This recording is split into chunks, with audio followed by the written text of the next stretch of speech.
Nah, ya.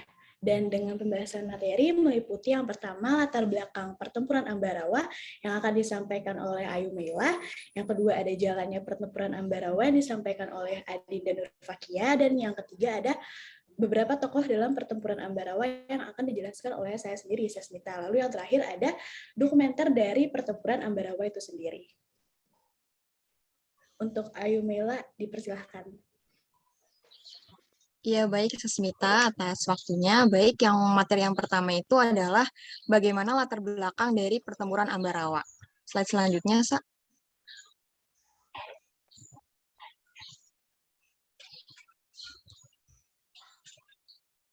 Oke, teman-teman di sini ya nih, kita harus tahu dulu nih, apa sih arti dari pertempuran Ambarawa? Kenapa disebut sebagai pertempuran Ambarawa? Jadi, kalau kita lihat dari rentang waktunya, pertempuran Ambarawa ini memang terjadi pada tanggal 20 November, lalu berakhir pada 15 Desember 1945. Dan kenapa dinamakan sebagai pertempuran Ambarawa? Karena Ambarawa ini itu adalah sebuah kota yang terletak antara Semarang dan juga antara Semarang Magelang dan juga Semarang sampai Solo. Slide selanjutnya.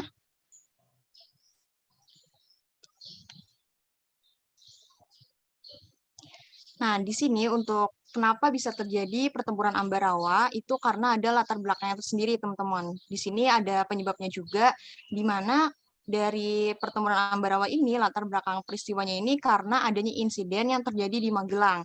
Jadi pada saat itu Brigade Artileri dari divisi yang dipimpin oleh Brigadir Battle itu dari pihak Republik Indonesia memang sudah diperkenankan untuk mengurus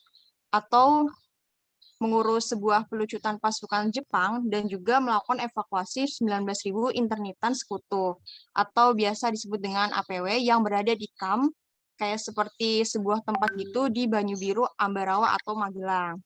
Nah, jadi setelah itu ternyata mereka ini kan di sini mereka itu bertugas untuk melakukan pelucutan saja, tetapi setelah itu ternyata mereka ini diboncengi oleh orang-orang Nika yang kemudian mempersenjatai para tawanan Jepang.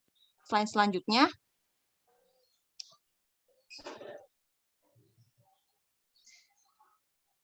nah karena adanya orang-orang Nika ini, akhirnya pada tanggal 26 November 1945 pecah insiden di Magelang yang berlanjut menjadi pertempuran antara TKR dan juga tentara Inggris. Nah, insiden ini ternyata pernah berhenti setelah kedatangan Presiden Soekarno dan Brigadir Battle di Magelang tepatnya pada tanggal 2 November 1945, di mana mereka itu mengadakan sebuah perundingan untuk melakukan gencatan senjata dan juga tercapai kata sepakat yang dituangkan ke dalam beberapa pasal. Di antaranya adalah yang pertama, pihak Inggris akan tetap menempatkan pasukannya di Magelang. Tujuannya itu untuk apa? Untuk melakukan kewajibannya melindungi dan juga mengurus evakuasi para APWI tadi. Dan jumlahnya juga dibatasi hanya untuk beberapa keperluan, di mana keperluan itu hanya untuk melaksanakan tugasnya saja. Lalu, Jalan Raya Magelang sampai Ambarawa terbuka bagi lalu lintas Indonesia dan juga Inggris. Dan yang terakhir adalah Inggris tidak akan mengakui aktivitas nikah dalam badan-badan yang berada di bawah kekuasaannya. Nah, ternyata dari adanya perjanjian-perjanjian yang berada di beberapa pasal tersebut, akhirnya dari situ pihak Inggris ingkar janji sampai akhirnya kesempatan dan juga kelemahan dari pasal-pasal persetujuannya tadi itu dipergunakan Inggris untuk menambah beberapa jumlah serdadunya yang berada di Magelang. Slide selanjutnya.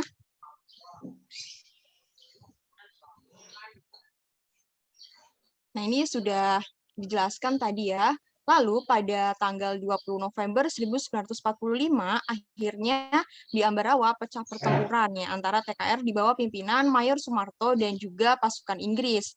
Di mana pasukan Inggris yang berada di Magelang pada tanggal 21 November 1945 ditarik ke Ambarawa dengan adanya perlindungan oleh pesawat-pesawat udara, di mana pertempuran ini berkobar di dalam kota tepatnya pada tanggal 22 November 1945, di mana pasukan Inggris ini sudah melakukan pengeboman terhadap kampung-kampung di sekitar Ambarawa. Sedangkan untuk pasukan TKR-nya sendiri, bersama pasukan-pasukan pemuda yang berasal dari Boyolali, lalu juga ada dari Salatiga, dan dari Kartasura bertahan di kuburan Belanda. Sehingga dari kuburan Belanda ini, mereka membentuk garis pertahanan sepanjang rel kereta api dan juga membelah kota Ambarawa. Lalu dari arah Magelang sendiri, pasukan TKR dari Divisi 5 Purwokerto di bawah pimpinan Imam Androni pada tanggal 21 November 1945 ini melakukan serangan fajar dengan tujuan untuk memukul pasukan Inggris yang berkedudukan di Desa Pingit. Selanjutnya,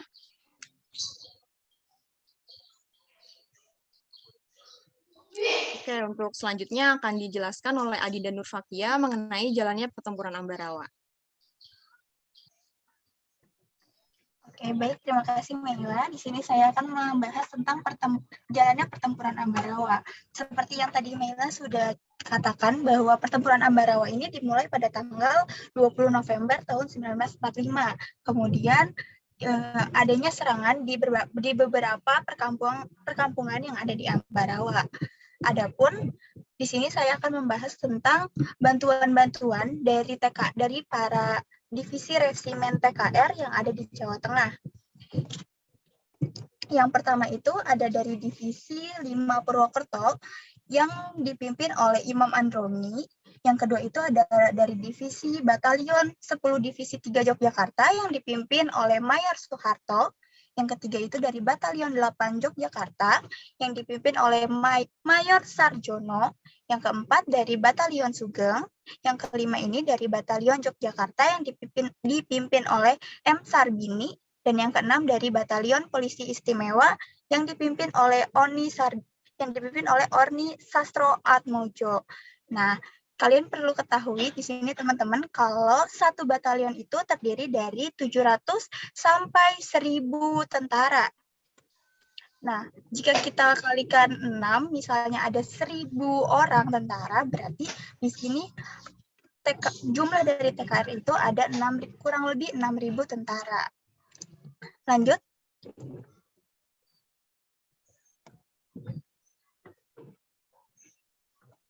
Oke, di sini ada medan pertempuran Ambarawa. Nah, karena banyaknya TKR yang bersatu melawan sekutu, pihak sekutu ini sangat terdesak karena mereka hanya membawa sekitar 3.000 sampai 5.000 tentara saja. Sebelumnya saya mau ngasih tahu fun fact nih dari Brigadier Bethel. Kalau Brigadier Bethel ini pangkatnya itu setara dengan jajaran militer di Inggris. Kalau di TNI itu di atas kolonel dan di bawah mayor. Dia menaungi antara 3.000 sampai 5.000 tentara. Nah, karena tentaranya dia ini sangat sedikit di melawan TKR, para sekutu ini merasa kesulitan untuk melawan. Sehingga TKR ini mendapat peluang yang sangat banyak. Kemudian itu diadakan rapat oleh Kolonel Holland Iskandar untuk membentuk markas pimpinan pertempuran yang menghasilkan bahwa pertempuran Ambarawa ini dibagi medan pertempurannya menjadi 4 sektor. Ada di barat, ada di timur, utara, dan selatan. Di barat itu ada di kota Purwokerto, yang di timur itu dari kota Surakarta, di utara dari kota Semarang, dan yang di selatan dari kota Magelang dan Yogyakarta. Selanjutnya.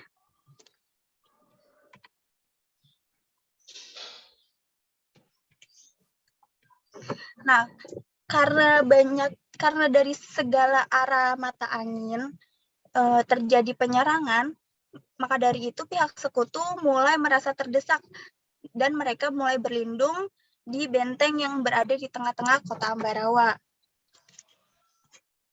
Di sisi lain, untuk menggantikan pemimpin yang ada dari kota Purwokerto, masuklah Kolonel Sudirman ini. Melihat kekuasaan TKR ini sangat kuat, dia pun memprakarsai untuk melakukan serangan terakhir untuk merebut kota Ambarawa. Adapun strategi-strategi yang disampaikan oleh Kolonel Sudirman sebagai berikut. Yang pertama, dilakukan serangan terakhir pada tanggal 12 Desember tahun 1945 pukul 4:30 pagi. Yang kedua, tiap komandan dari segala sektor memimpin serangan. Yang ketiga, serangan dilakukan secara serentak. Dan yang keempat, menggunakan strategi supit udang atau pengopungan rangkap dua dari semua sisi untuk mengurung atau mengepung musuh. Selanjutnya.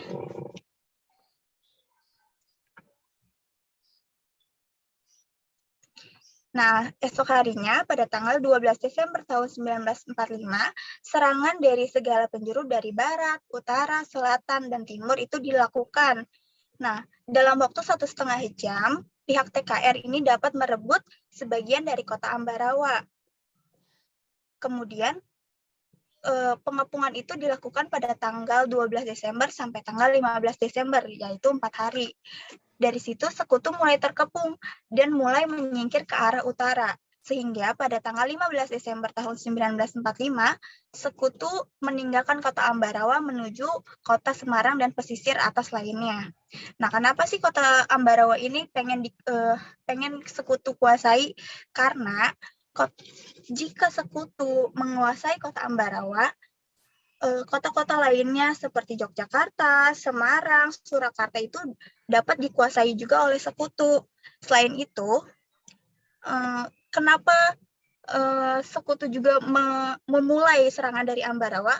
Karena sekutu juga ingin merebut markas TKR yang berada di Yogyakarta untuk dikuasai. Seperti itu. Terima kasih. Selanjutnya akan dilanjutkan oleh Sasmita.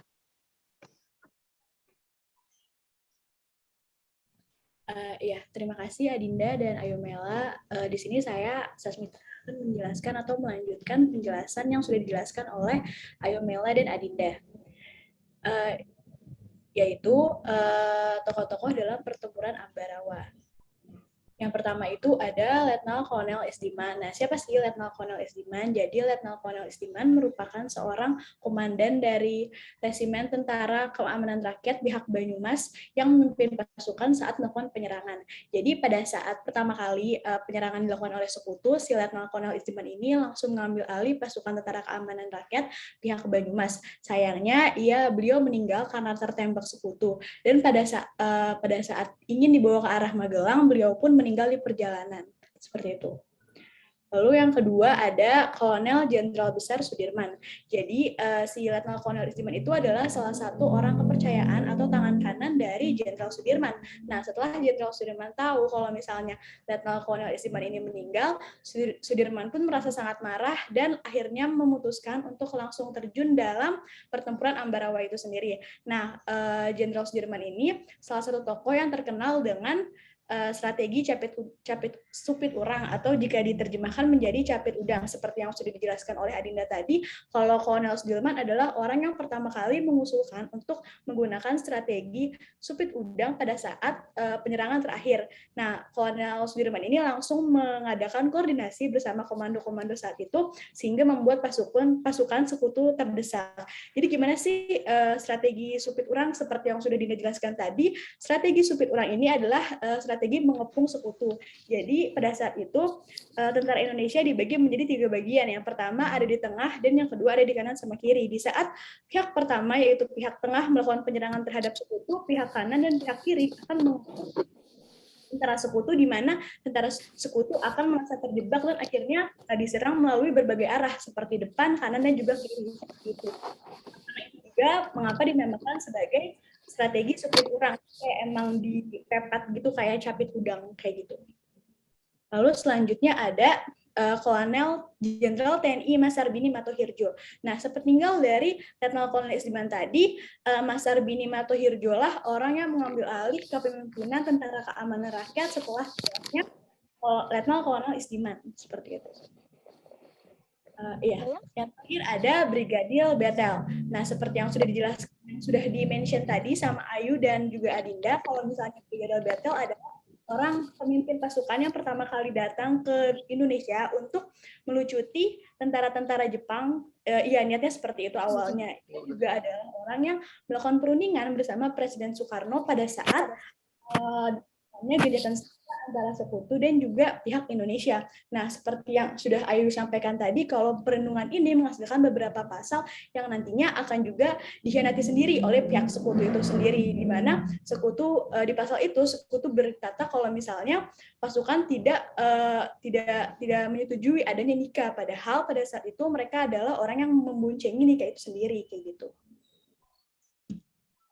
Selanjutnya ada video dokumenter. Teman-teman bisa nonton ya.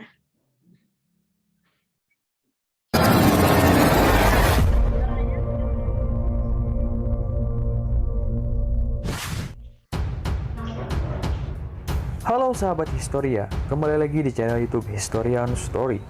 Setelah Indonesia memproklamirkan kemerdekaannya pada tanggal 17 Agustus 1945, ternyata hal tersebut bukanlah akhir perjuangan bangsa Indonesia dalam melawan penjajah.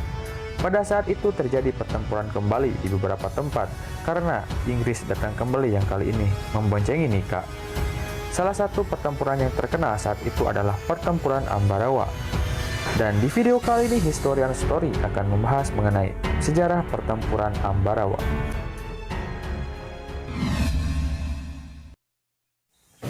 Pertempuran Ambarawa atau dikenal dengan Palagan Ambarawa terjadi pada tanggal 20 November 1945 antara Tentara Keamanan Rakyat atau TKR melawan pasukan sekutu.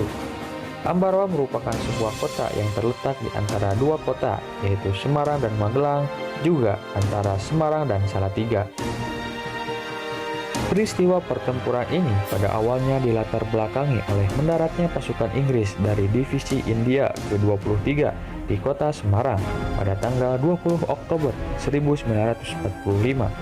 Pada awalnya pasukan sekutu tersebut berniat untuk mengurus tahanan Eropa yang ditahan pada masa kependudukan Jepang. Namun nyatanya pasukan sekutu malah berkhianat dan mempersenjatai para tahanan Eropa tersebut. Melihat apa yang dilakukan oleh pasukan sekutu tersebut, Mayor Sumanto sebagai pimpinan Tentara Keamanan Rakyat bergerak menuju Ambarawa. Dan terjadilah peperangan antara pasukan Indonesia dengan sekutu pada tanggal 21 November 1945 yang memaksa pasukan Inggris yang berada di Magelang ditarik mundur ke Ambarawa di bawah pelindungan pesawat tempur.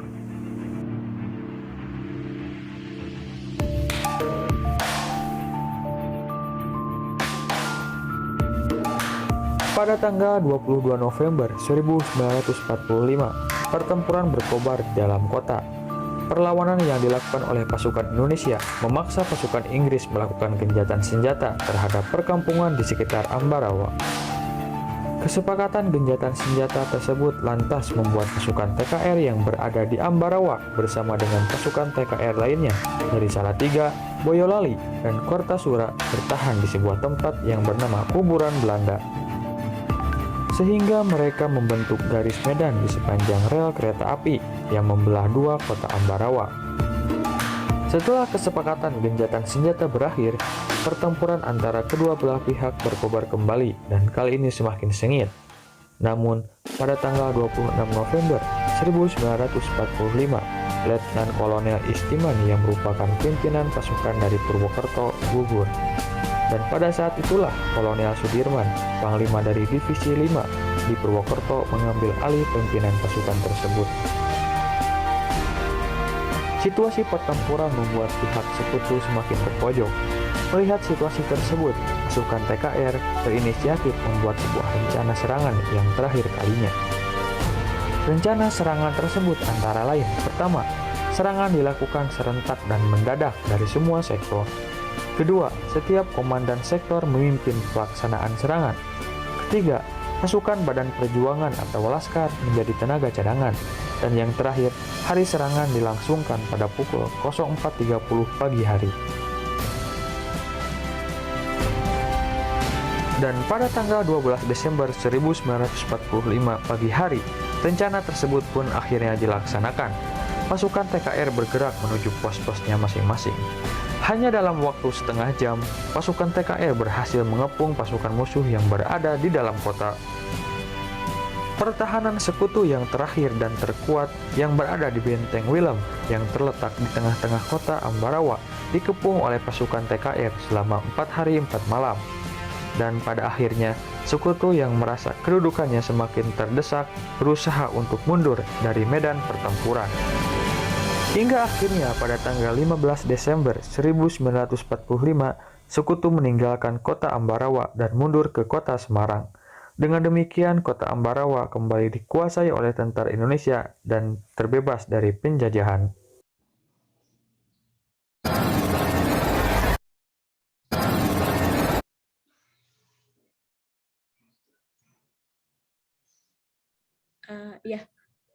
Yang terakhir ada kesimpulan yang akan disampaikan oleh saya sendiri. Sebab pertempuran Ambarawa yaitu tentara sekutu mendarat di Semarang pada tanggal 20 Oktober 1945 di bawah pimpinan Brijal Beter dan diboncengi oleh tentara Nika dengan tujuan untuk membebaskan para tawanan sekutu, dan Nika membebaskan tawanan tentara Belanda, para tawanan justru dipersenjatai. Jadi seperti yang sudah disampaikan oleh Ayu Mela, kalau misalnya sebab pertempuran di sini adalah adanya niat jahat dari tentara sekutu yang pada saat itu diizinkan untuk mengambil tawanan-tawanan mereka, tapi mereka malah memanfaatkan keadaan. Lalu tokoh-tokoh dalam pertempuran Ambarawa kita review lagi, ada Letnan Kolonel Isdiman, Kolonel Jenderal Besar Sudirman, Brigadir Betel, dan Jenderal Sarbini Matohirjo. Lalu ada strategi pertempuran yang cukup unik yang dilakukan oleh para pejuang di Ambarawa ini bernama Supit Udang yang dikepalai oleh Jenderal Sudirman, sehingga strategi tersebut dapat membawa kemenangan bagi pasukan TKR dalam pertempuran Ambarawa. Ya, ini daftar pustakanya. Ya, sekian presentasi mengenai pertempuran Ambarawa dari kelompok 2 yang dianggotai oleh saya, Ayu Mela, dan Adinda. Jika ada kekurangan bisa tolong diperbaiki. Wassalamualaikum warahmatullahi wabarakatuh. Waalaikumsalam warahmatullahi wabarakatuh. Jangan ditutup dulu ya. Jangan ditutup dulu. Ya Pak, ya Pak. Yang ditutup dulu. Nah ini coba di akhir dulu. Saya masih ingat. Di akhir. Ya, sebelumnya kita aksi plus dulu untuk kelompok ini ya. Kesimpulan coba. Nah, ini kesimpulannya nanti dipertajam ya. Kemudian kamu jangan, ini namanya anakronis ya. Anakronis, gimana anakronis? Ini misalnya coba tokoh dalam Ambarawa. Kamu baca coba. Enggak, yang kesimpulan. Iya Pak. Saya ingin sekali kamu belajar tentang sebutan anakronisnya seperti apa itu coba. Tokoh dalam pertempuran Ambarawa itu meliputi Letnan Kolonel Isdiman, Kolonel Jenderal Besar Sudirman, Brigadir Betel, dan Jenderal TNI Sarbini Matohirjo. Nah, ini yang disebut dengan anakronis di dalam sejarah. Yang paling ini misalnya dari Jenderal TNI Mas Sarbini Matohirjo. Kapan dia jadi jenderal? Apakah saat lagi bertempur dia sudah jenderal atau belum? Belum deh Pak. Ya, itu namanya anakronis. Karena ini anakronis dari segi penempatan pangkat ya. Jadi ini pangkat-pangkat kami juga harus ini ya. Ini anakronis ya. Anakronis kemudian kedua tuh Kolonel Jenderal Sudirman. Kolonel Jenderal Besar Sudirman. Dia menjadi Kolonel Jenderal Besar itu kapan? Karena saat itu yang Panglima Divisi rata-rata Letnan Kolonel atau Kolonel. Ini yang menurut saya kalian juga harus tahu kepangkatan di dalam tentara supaya tahu. Kemudian setelah ini yang orang Belanda siapa namanya? Brigadir Betel Pak. Nah, ini kesalahan fatal brigadir ini masih prajurit. Tapi kalau di belakangnya ada jenderal, dia berarti perwira tinggi. Dirjen. Nah, ini nama lengkapnya kasih tahu aja ya. Betel siapa? Di Google kan tinggal gampang itu. Pangkatnya itu brigadir jenderal. Makanya dia memimpin satu divisi. Dia kan panglima divisi ya.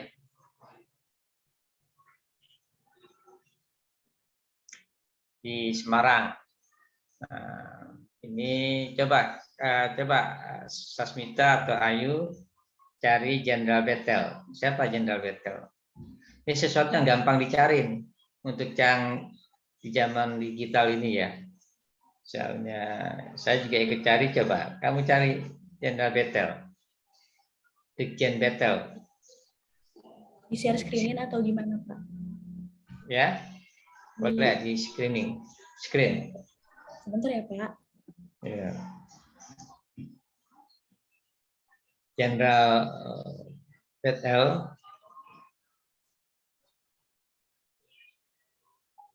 namanya kan Walter Augustus Betel.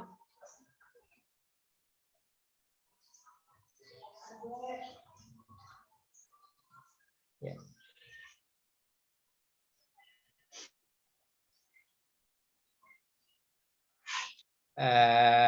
Sudah dapat Sasmita. Nah ini Brigadir Jenderal Betel. Nah, namanya Brigadir Jenderal. Coba kamu baca sekilas tentang Betel. Jangan di Brainy ya. Kalau di Brainy itu agak ngaco ya. Paling enggak di Wikipedia kalau paling enggak ya. Itu di Wikipedia boleh. Biasanya kalau untuk ini tokoh-tokoh dia lebih bagus pada yang lain.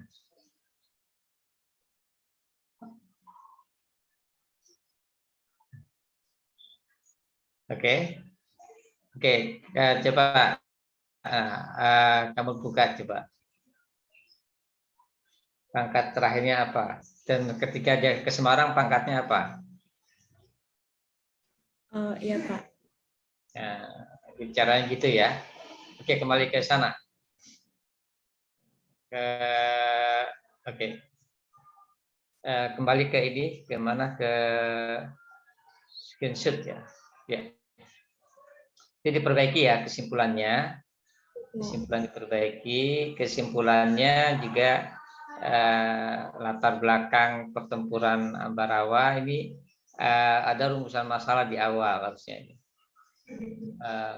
Mengapa terjadi pertempuran Ambarawa? Bagaimana prosesnya dan bagaimana akhir pertempuran. Oke. Kembali ke layar kita ini. Ya. Jadi saudara-saudara sekalian, coba dibuka semua ya. Ya, nanti kan kita akan sholat Jumat.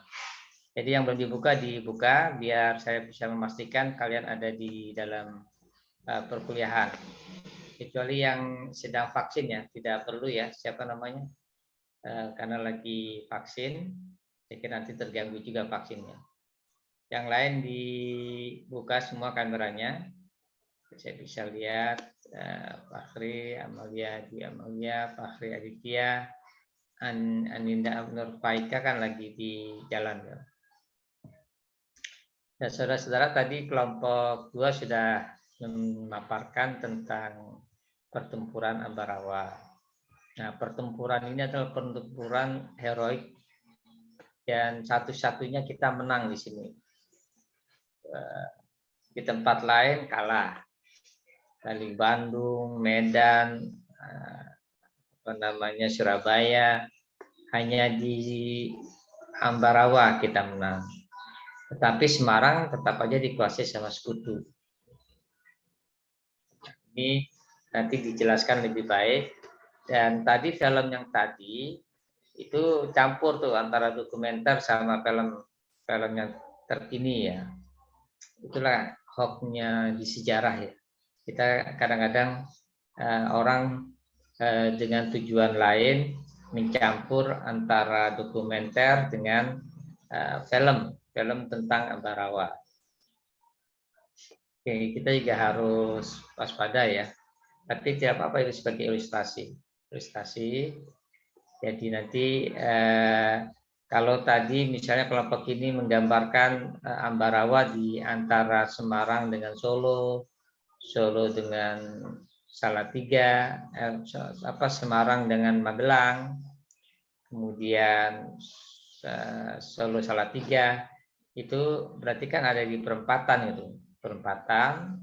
dan itu dilihatkan di peta. Tadi petanya ada, cuma digambarkan Ambarawa seperti apa.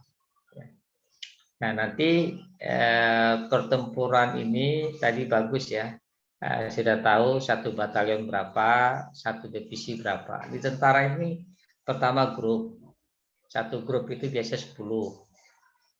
Nah, habis satu grup apa? Kompi. Satu kompi itu biasanya 3 grup, berarti 30 orang isinya. Di atas kompi apa? Resimen kalau nggak salah Pak. Ya, resimen.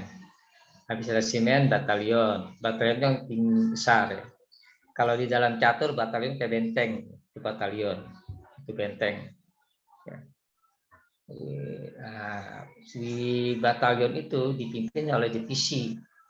Satu divisi itu bisa 3 atau 4 batalion. Jadi kalian harus ngerti ya, urutan-urutannya itu. Jadi pemimpinnya juga beda-beda. Kalau panglima divisi itu pasti perwira tinggi. Perwira tinggi dalam militer ini pangkatnya 1, bintang 1. Itu brigadir jenderal. Dulu disebutnya jenderal brigadir, jenderal mayor. Sekarang dibalik, brigadir jenderal, mayor jenderal. Karena bintang 1, 2, dan 3 sampai 4. 1 brigjen, 2 majen, 3 letjen, 4 jenderal penuh. Nah, di bawah perwira tinggi itu ada namanya perwira menengah. Pamen. Pamen itu ada 3, mayor, letnan kolonel, sama kolonel. Nah, di bawah pamen itu ada perwira pertama. Yang pertama itu siapa? Itu ada letnan, mayor, dan kapten. Nah, itu nanti urutan-urutannya seperti itu ya. Jadi kalian bisa tahu misalnya yang diturunkan adalah Walter Augustus Bethel berpangkat brigadir jenderal, berarti panglima divisi yang turun di sana. Berarti kekuatannya ada 3 atau 4 batalion. Berarti ini di atas 1000 yang bertempur. Bisa jadi satu batalion itu bisa 5000, bisa 3000 orang tentara. Nah, pengetahuan semacam ini sangat penting biar kita bisa menjelaskan dengan baik tentang Perang Ambarawa. Perang Ambarawa ini lama, tetapi pasukan kita tidak bisa merebut Semarang. Jadi sekutu itu tugasnya hanya menjelaskan tawanan perang, kemudian membawa ke kota besar. Kota besar itu Semarang. Nah, ini tadi latarnya sudah bagus ya. Ternyata sekutu mempersenjatai para tawanan perang. Jadi kalian harus tahu dulu waktu Jepang itu menguasai Indonesia, Jepang banyak menangkap tentara Belanda dan keluarganya. Nah, tadi di dalam slide disebut internitan, bukan internitan, interniran. Bukan T tapi R. Suara saya jelas? Atau putus-putus? Jelas Pak. Jelas ya. Interniran bukan internitan. Ya. Coba di interniran. Namanya interniran. Tawanan perang. Nah, tawanan perang ini di Jakarta tuh ada di Kali Item. Itu dulu tempatnya orang Belanda ditangkap oleh Jepang. Nah, di daerah Jawa Tengah ada sekitar Ambarawa. Nah, di situ ada pasukan Jepang yang menjaga, pasukan Jepang dilucuti, tapi senjatanya itu dikasih ke tawanan perang yang dibebaskan. Nah, ini pemicu perang. Pemicu perang, kemudian perangnya digambarkan perangnya ini dua pasukan besar yang bertemu. Ya. Dua pasukan besar yang bertemu, kemudian terjadi perang dan apa arti perang ini terhadap Republik? Nah, dengan perang ini kan memperlihatkan kekuatan Republik, kekuatan tentara pendukung Republik, bahwa dia bisa memukul mundur pasukan sekutu yang ada di Ambarawa. Jadi pasukan ini tidak semuanya ada di Ambarawa, pasukan sekutu itu masih di Semarang. Jadi yang sebagian kecil saja ke Ambarawa.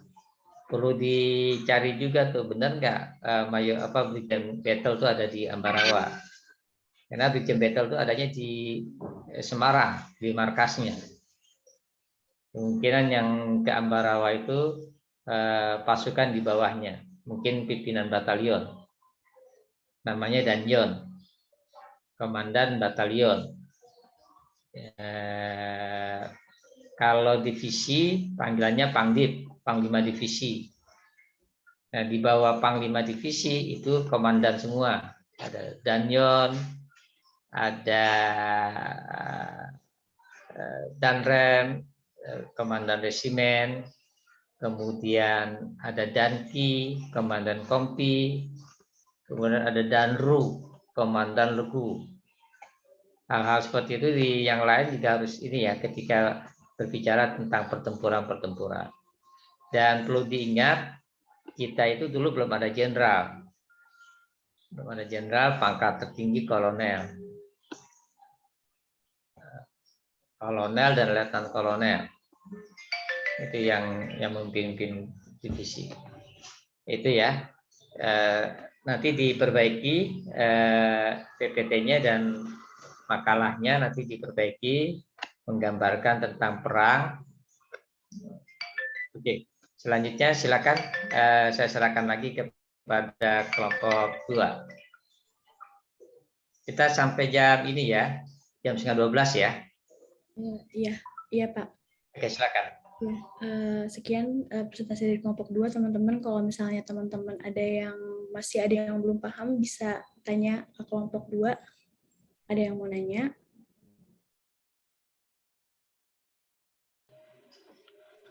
Maaf saya ini. Oke dah.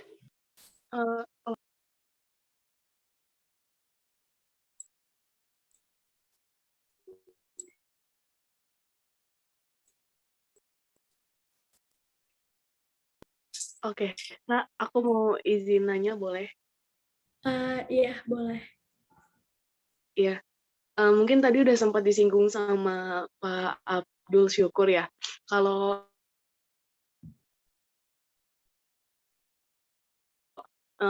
Ambarawa itu akhirnya pindah ke Semarang gitu.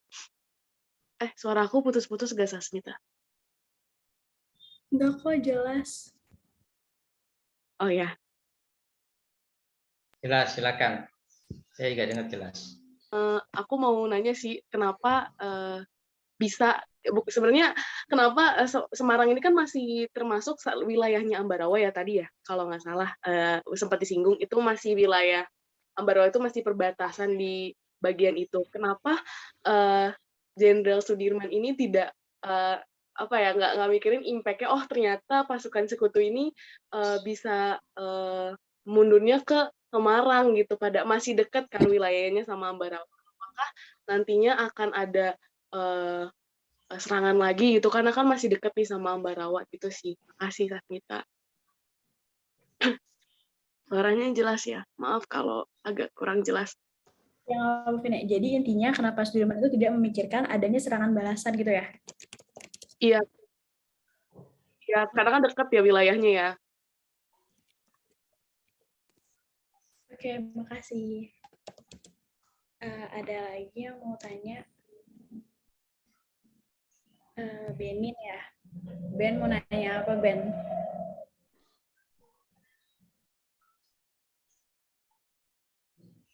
Ben.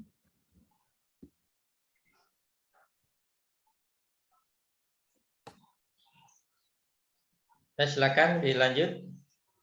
Ya. Jadi bagus pertanyaannya ya. Ya.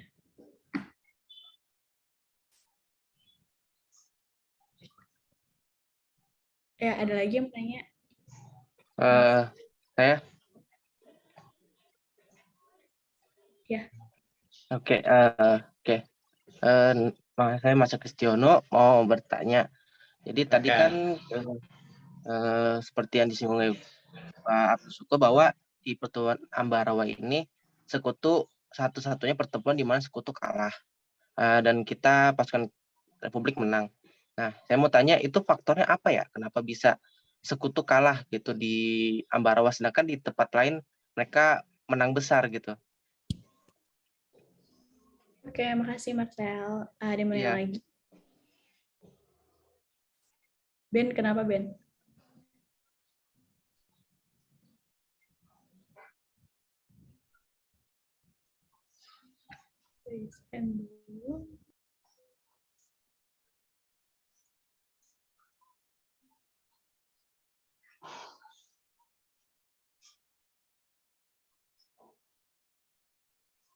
Oke.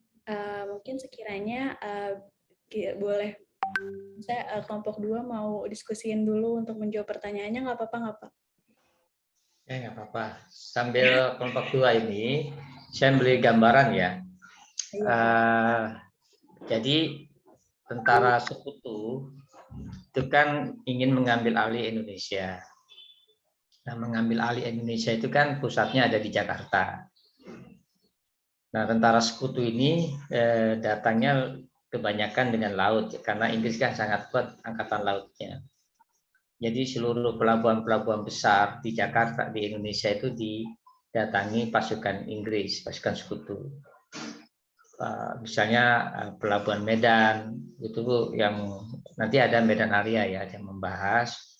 Kemudian pelabuhan Teluk Bayur di Padang, kemudian pelabuhan Tanjung Priuk di Jakarta, kemudian ada Tanjung Mas di Semarang, Tanjung Perak di Surabaya. 5 pelabuhan besar itu yang diinikan oleh sekutu dengan tujuan apa? Dengan tujuan menguasai Pulau Jawa dan Sumatera. Kalau bagaimana dengan Kalimantan dan wilayah timur? Wilayah timur itu relatif sudah dikuasai sama tentara Australia dan Amerika. Yang belum ini adalah Jawa dan Sumatera. Nah, sekutu di bawah Inggris dan Belanda itu mendarat di 5 pelabuhan besar 3 pelabuhan besar di Jawa dan 2 pelabuhan di Sumatera.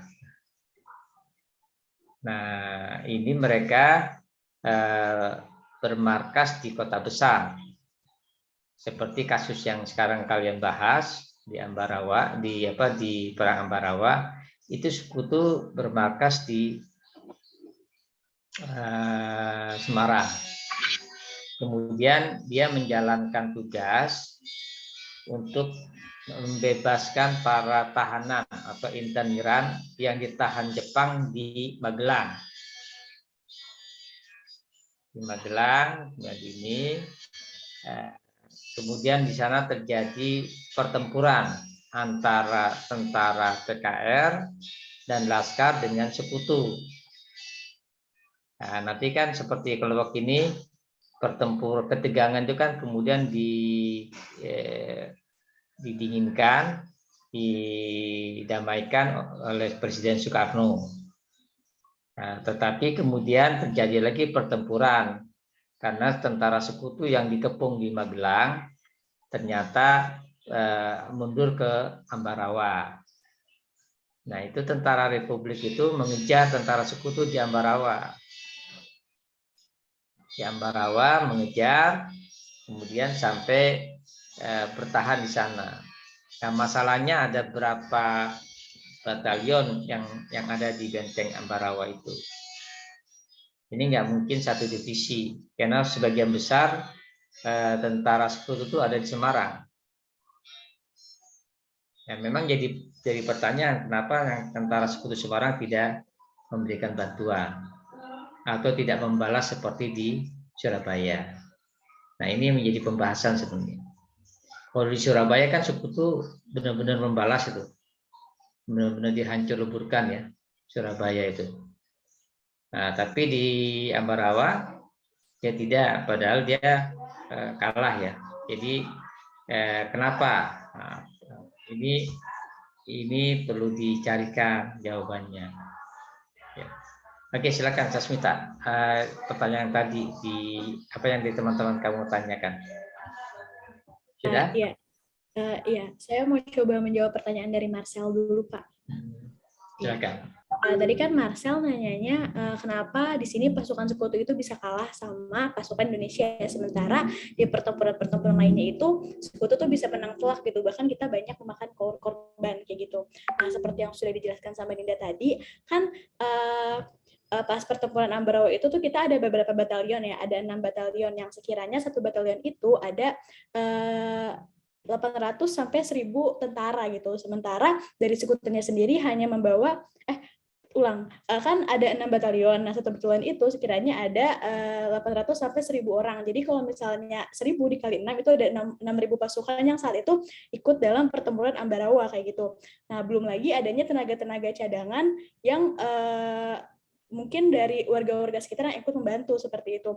Nah, kalau misalnya sekutu tadi dia sudah menjelaskan kalau misalnya pasukan sekutu yang saat itu ada di Ambarawa itu hanya sekitar 4.000 sampai 5.000 pasukan. Jadi mungkin karena kurangnya pasukan dari pasukan sekutu itu menjadi faktor utama kenapa pada saat itu sekutu itu kalah gitu. Ditambah juga dengan adanya serangan dadakan dari berbagai arah, yaitu strategi sapit kurang yang dilakukan oleh Jenderal Sudirman itu membuat sekutu tuh jadinya kayak kalang kabut gitu loh, kayak ribet, kayak bingung mau ngelawan lewat mana gitu. Sementara udah dikepung duluan nih dari berbagai arah sama pasukan TKR dan oleh pasukan TKR dengan strategi yang Jenderal Sudirman itu. Kayak gitu sih mungkin dari penjelasan yang PowerPoint kita. Marcel, gimana? Oke, ya, terima kasih atas jawabannya. Karena berpikir aja gitu, saat itu sekutu kan punya kekuatan unggul di udara. Kenapa mereka gak menggunakan kekuatan udara sementara pasukan di daratnya sedang terkepung gitu? Kok bisa gitu? Maksudnya kok bisa gitu sampai harusnya kan 6.000 orang itu bisa dilumpuhkan gitu dengan kekuatan udara. Makanya ini, wah berarti ini memang ini karena mereka kalang kabut, panik, jadi mereka nggak sempat menghubungi markas pusat Semarang gitu. Ya, mungkin itu juga karena serangan dilakukan jam 4.30 pagi kan yang tadi sudah dijelaskan.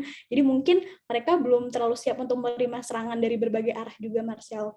Itu mungkin kesimpulan yang bisa saya ambil dari penjelasan dari Ayu dan juga Dinda. Kayak gitu sih. Ya, okay. Teman misalnya ada info lain mungkin bisa menambahkan, dan juga Pak Abdul yang mungkin bisa mengoreksi jawaban saya, dipersilahkan. Mau nambahin boleh? Silakan Dinda. Mohon maaf tidak bisa on cam sebelumnya. Mau nambahin dari jawaban Sasa atas pertanyaannya Marcel, kenapa kayak sekutunya jadi kelihatannya itu ya apa sih namanya kurang berpower untuk melawan pasukan TKR. Nah, di sini yang saya baca dari sumber, pasukan TKR itu emang sengaja memutuskan komunikasi antara pasukan yang ada di Ambarawa dengan yang ada di Semarang. Kemudian untuk komunikasi ke pusat juga ke Jakarta itu diputus, makanya kayak dia tuh sendirian aja, gak ada bantuan untuk melawan para tentara dari TKR. Kayak gitu sih Marcel tambahannya. Mohon maaf apabila kurang jelas. Terima kasih. Iya, terima kasih. Mungkin mau nambahin juga. Iya. Iya, mungkin tadi udah sempat disinggung juga ya sama Sasa, sama tadi pas presentasi juga udah sempat disinggung. Jadi karena kenapa sih sekutu itu bisa kalah? Karena yang paling penting di sini adalah kita bisa melihat ya strategi dari Supit, orangnya dari Jenderal Besar Sudirman itu karena dari serangannya itu kan dia diadakan itu kan kayak dadakan. Nah, dadakannya ini tuh kayak serentak dari semua sektor. Jadi kalau misalkan semua sektor ini kayak dikepung, terus juga dari situ juga tiap-tiap komander dari sektor itu kayak memimpin serangan. Jadi strategi dari Jenderal Sudirman ini kayak udah benar-benar sistematis gitu. Nah, selain itu kalau misalkan ada sesuatu yang menyerang atau dari pasukan sekutunya itu menyerang, itu dari pihak TKR-nya itu udah ada pasukan-pasukan atau badan-badan perjuangan ya, biasa disebut dengan laskar itu yang memang sudah disiapkan sebagai tenaga cadangan. Nah, terus ada juga tadi yang udah sempat disinggung juga di dalam video kalau serangan ini tuh dilaksanainya itu pagi hari, jadi sekitar 4:30 kayak gitu. Jadi kenapa sekutu itu bisa kalah? Ya karena selain dari jumlah TKR-nya itu yang lebih banyak, dan juga dari strategi sama waktunya itu. Jadi semuanya itu dikepung sampai akhirnya sekutu ini bisa menjadi terkalahkan gitu dari pasukan TKR kayak gitu. Ya, sebenarnya ada hal yang ini ya, yang apa namanya, yang menarik dari kasus Ambarawa ya. Kita berpikir ya, bertanya seperti pertanyaan tadi Marcel ya, kenapa pasukan sekutu yang di Sembarang tidak memberikan bantuan? Kan hal yang mudah itu untuk mengalahkan pasukan TKR yang ada di Magelang dan Ambarawa. Karena secara kualitas sekutu lebih baik, kemampuan bertempurnya lebih baik, kemudian peralatan senjatanya lebih bagus. Kenapa sekutu tidak melakukan seperti yang ada di Surabaya? Atau dia menganggap Ambarawa bukan hal yang penting untuk direbut? Atau apa? Nah, itu jadi apa, diskusi sebenarnya. Diskusi kalian kan kalau sejarah ini menggunakan rasio ya, rasionalitas. Kalau kita menjadi orang Inggris, kalau kita merasa orang Inggris ya, merasa dipermalukan di Ambarawa, kan bisa komandannya memberikan bantuan mengadakan serangan balik ke Ambarawa. Magelang Semarang kan tidak terlalu jauh tuh, dibanding Magelang Semarang dibanding Magelang Semarang Jakarta ini. Jadi itu bisa bisa dilakukan sekutu. Kenapa sekutu nggak bisa melakukan? Nah, itu bisa jadi diskusi. Apakah di mata sekutu Ambarawa tidak penting untuk dikuasai? Ini apa namanya? Atau ada tugas lain yang lebih signifikan? Misalnya bisa jadi karena kasus Surabaya, kemudian Inggris dikecam oleh dunia internasional sehingga tidak lagi punya keberanian untuk mengerahkan pasukannya seperti di Surabaya. Kan pasukan pengerahan itu kan dikecam Inggris itu, yang menghancurkan Surabaya karena ada perwira tingginya yang meninggal.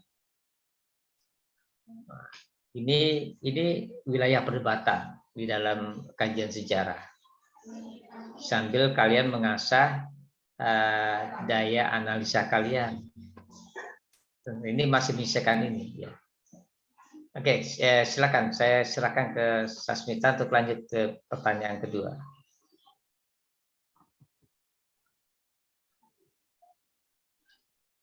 Oke, selanjutnya pertanyaan dari Venesia ya, kenapa sekutu itu tidak memikirkan serangan balik? Ya, iya bener nggak? Betul nggak, Vene? Yang tadi? Ya, oke. Karena berdasarkan dari buku yang ada di SNI juga, terus juga dari beberapa sumber yang kami baca, itu kenapa sekutu ini tidak memikirkan serangan balik, karena seperti yang kita ketahui ya, tadi mulai dari latar belakang dari pertempuran Ambarawa itu sendiri, itu kan karena dari pihak Inggrisnya itu kan sudah ingkar janji ya kan. Nah dari situ mereka itu kayak istilahnya kayak memicu untuk perang gitu kan sama para TKR yang ada di Ambarawa itu sendiri. Dan kenapa dari pihak sekutu ini tidak melakukan serangan balik, karena dari ketika Kolonel Isdiman itu gugur dalam pertempuran dan digantikan oleh Jenderal Besar Sudirman, itu kan akhirnya ada suatu strategi, tadi menyambung juga dari pertanyaan Marcel gitu ya, mengenai strategi supit urang atau yang capit udang itu. Nah, dari situ sekutu kan sudah kalah. Nah, setelah itu kan memang pertempuran itu sudah berakhir, Van. Kalau sumber yang kita baca itu memang sudah berakhir dan memang sudah dimenangkan oleh pihak Indonesia atau TKR yang ada di kota Ambarawa itu sendiri. Kayak gitu, Van, gimana? Atau Sasmita atau Adinda mungkin mau ditambahkan?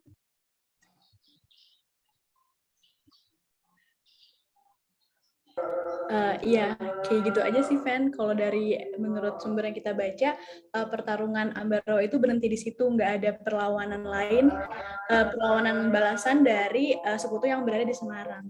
Kayak gitu aja.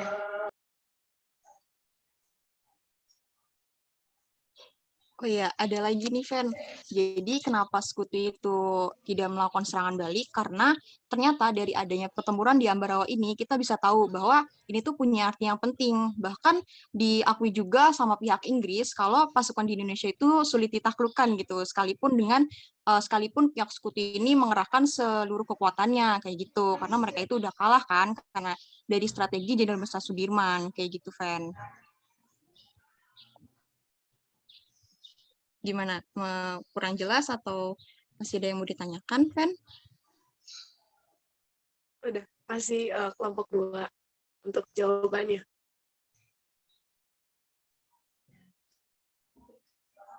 Ya, ini ada pertanyaan dari Benindo sudah dibahas, Sasmita. Iya, Pak. Sebentar ya, Pak. Ya. Ya, ini belajar sejarah itu belajar mengasah analisa kita, ya. Analisa, kita perlu tanya-tanya nih hal-hal yang kira-kira nggak masuk dalam rasional kita. Rasional kita, kemudian kita cari jawabannya. Nanti kalau analisanya salah nggak apa-apa. Yang tidak boleh itu kita pakai sumber yang hoax, gitu, sumber palsu. Tapi kalau analisanya salah, berbeda, itulah sejarah. Ini ada berapa orang? 36 ya, 36 orang, analisanya ada 36, dan tidak ada masalah juga. Nama ini latihan menganalisa. Tidak ada jawabannya, Sasmita? Kamu sudah saya sudah menemukan salah satu sumber atau jurnal yang mungkin berkaitan sama pertanyaannya Benindo, tapi sekali lagi mohon koreksinya jika sumbernya itu tuh kurang masuk banget gitu ke implementasi pendidikan kayak gitu. Jadi saya sudah menemukan sumber jurnal yang berjudul Nilai-nilai Perjuangan Pertempuran Ambarawa sebagai Penguatan Pendidikan Karakter dalam Perencanaan Pembelajaran Sejarah Indonesia SMA di Kabupaten Semarang. Jadi di jurnalnya itu tuh bilang kalau misalnya sebentar Pak, adanya nilai-nilai karakter, adanya hal-hal yang diambil dari pertempuran Ambarawa itu berhubungan sama nilai-nilai karakter dari para pejuang Ambarawa itu sendiri. Seperti adanya kerja keras yang dilakukan oleh para pejuang Ambarawa itu juga bisa dijadikan sebuah contoh untuk kita para pelajar ya, walaupun emang sekarang zamannya bukan perang lagi, tapi kerja keras itu bisa dilakukan atau bisa dipindahkan energinya ke hal yang lain, kayak misalnya lebih semangat aja gitu belajarnya. Pokoknya dari kerjakan itu kan pas pertempuran Ambarawa tuh jadi beberapa pertempuran ya, sampai akhirnya finalnya itu di 11 Desember. Nah, untuk terus kita jalan di setiap pertempuran itu kan nggak gampang gitu loh, harus punya mental yang kuat atau gimana. Jadi itu bisa menjadi sebuah contoh untuk para pelajar untuk menjadi lebih keras lagi kayak gitu. Terus ada demokratis. Nah, demokratis di sini itu maksudnya yang saya tangkap dari yang saya hubungkan dengan perjuangan Ambarawa itu adanya sikap semuanya tuh berkoordinasi dengan baik gitu. Gimana ya jelasinnya, kayak kan Jenderal Sudirman itu punya taktik gitu kan, punya taktik yang baik gitu, dan Jenderal Sudirman itu berusaha untuk mengkoordinasi nih para pemimpin-pemimpinnya untuk kayak saya punya loh taktik yang kayak gini. Nah mungkin di saat itu juga taktik si Sudirman ini tuh dievaluasi pada saat itu. Jadi ada masukan-masukan yang mungkin Jenderal Sudirman tuh nggak berpikir sebelumnya gitu. Jadi boleh banget untuk kita bersikap demokratis, kita boleh mengeluarkan pendapat kita kayak gitu. Terus yang terakhir tentu saja cinta tanah air, di mana di perjuangan ini kita, di perjuangan Ambarawa, pertempuran Ambarawa ini kita lihat perjuangannya sampai kita akhirnya menang dan menjadi salah satu pertempuran yang menang di antara pertempuran-pertempuran yang lainnya, dan pastinya itu membutuhkan tenaga yang cukup berat juga untuk sampai akhirnya kita dinobatkan menjadi pemenang dari pertempuran Ambarawa itu. Jadi cinta tanah air mungkin salah satu yang basic ya dari terapan dari nilai-nilai perjuangan di Ambarawa ini, tapi itu cukup bisa dimasukkan ke dalam pendidikan, di mana itu membuat para peserta didik atau para siswa itu menjadi lebih kayak, oh ternyata susah loh memerdekain negara ini, jadi kita harus berbuat apa nih buat negara. Jadi kayak bakal ada timbul pikiran-pikiran seperti itu yang nantinya akan ada perasaan cinta tanah air. Kayak gitu sih Pak kalau dari jurnal yang saya baca. Iya teman-teman juga kalau misalnya ada yang mau nambahin silahkan. BTW makasih Bianin pertanyaannya. Ya itu nanti tugas kalian kalau jadi guru ya, memberikan penanaman nilai. Itu bisa sembarangan, bisa benar-benar. Yang penting pakai peristiwa ini untuk membangkitkan. Kan itu tidak bisa di-refer kan, tidak bisa di-refer dengan data. Jadi itu benar-benar penafsiran guru, kemudian penafsiran itu disampaikan kepada siswa dengan tujuan penanaman nilai. Nanti kalau kalian studi lanjut itu ada namanya filsafat apa namanya? Filsafat sejarah, saya lupa. Padahal saya ngajar itu di pasca. Ya, nanti sambil saja ingat ya. Itu ada namanya filsafat sejarah yang tentang nilai-nilai itu, yang pemahaman. Kita memahami peristiwa, kemudian pemahaman itu kita sampaikan kepada orang lain. Guru misalnya memahami, wah ini di Ambarawa heroisme karena kita menang. Surabaya kita heroisme juga walaupun kalah. Bandung juga sama. Nah itu tinggal bagaimana kita menarasikan. Oke, saya terima kasih ya. Ini bagus sekali. Nanti kalau bisa untuk yang lain juga seperti ini ada diskusi. Kita tetap jadwalnya hari Senin ya. Hari Senin ini hanya mengganti yang hari Senin kemarin. Ya. Oke, terima kasih ya. Saya kembalikan kepada Agus Supriyadi.